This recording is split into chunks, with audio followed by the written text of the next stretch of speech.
Hello, guys. We're going to talk about how we can conclude our TDA. So, if you look over here on the right hand side of your screen, you'll see where it's highlighted in yellow conclusion. And right next to it, it says leave your reader with something to think about as it relates to your topic.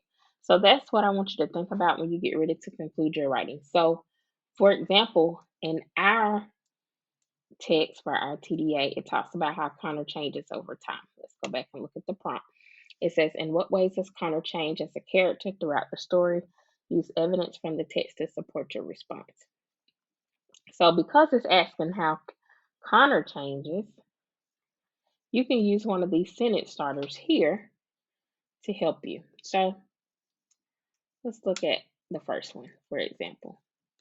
Let's use I realize that Connor started off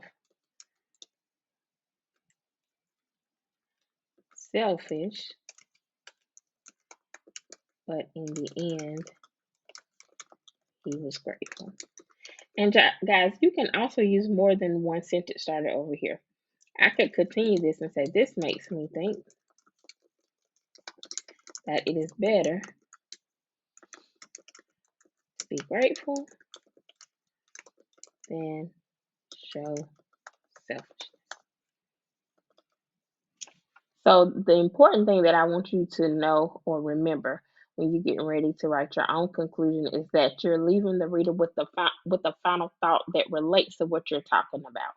So, for example, if you were doing a TDA on a nonfiction text, and if it asked you if the nonfiction article that you read was about landslides, then your final thought needs to be something about landslides, not something about hurricanes. You need to make sure that your conclusion leaves the reader with a final thought that relates to the topic, or in this case, the prompt. So you can use any of these, and all of these will be located in the Canvas writing course.